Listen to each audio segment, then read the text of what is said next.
Imeelezwa kuwa kulea watoto kwa kuzingatia misingi sahihi ya malezi katika familia ni chachu ya kupunguza wimbi la watoto wanaozurura mitaani na kuwaepushia na kujiingiza katika vitendo viovu. Tuungane na Sharifa Suleimani. Hapa ni katika kituo cha malezi ya watoto cha Upendo Daima Back Home House. Hawa ni wale waliokumbwa na madhila mbalimbali ndani ya familia. Kuna aina fulani malezi ambayo watoto wanayapata sio rafiki kwa watoto. Kwa mfano, unakuta mama anamuita mtoto umbwa. Watoto zaidi ya 100 wanahudumiwa hapa wakishirikiana na wadau mbalimbali. Sanga Kachila ambaye ni mratibu msaidizi anaona licha ya huduma wanazozitoa kwa kundi hilo, bado jamii inapaswa kuwalea watoto ndani ya familia. Baba wazuri wa familia, viongozi bora kabisa wa familia walielewa kwenye familia na sio kwenye vituo.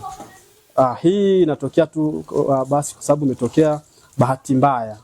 Lakini tunaamini kwamba malezi bora yako kwenye familia na tunatamani kila mtoto alelewe kwenye familia yake. Mwanza New Life Center kwa kushirikiana na shirika la Koprak lenye dhamira ya kupunguza umasikini na kufanya tafiti mbalimbali kwenye jamii na kuja na suluhisho, inatumia nafasi yake kuihudumia jamii kwa kula chakula cha pamoja.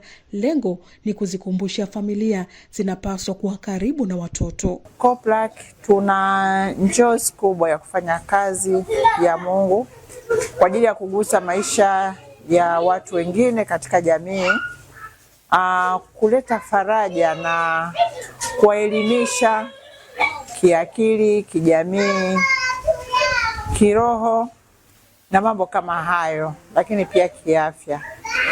Tunatoa elimu hizo kutia moyo kwa watu waliokata tamaa. Watu wote tunazaliwa tunaishi kwa kula Mwenyezi Mungu. Kwa hawa nao ni binadamu kama sisi wengine. Kwa hiyo ni jambo zuri na tutatoa wito pia kwa jamii kuliangalia jambo hili. Huenda mtu mmoja akawa yeye hawezi kukusanya, lakini tunaweza kutia nguvu katika taasisi ambazo zipo kama hii. Kwa namna fulani hata kucheka nao, hata kunywa nao maji, ikatumika kwa kukumbusha jamii kuendelea kusaidia makundi haya. Amina. Anawapenda kwa sababu gani? Yeye ni baba wa wote. Watu waendelee kuvitembelea vituo hivi, kwani ni watoto wana uhitaji. Chochote kile ambacho utakuwa nacho wafikie.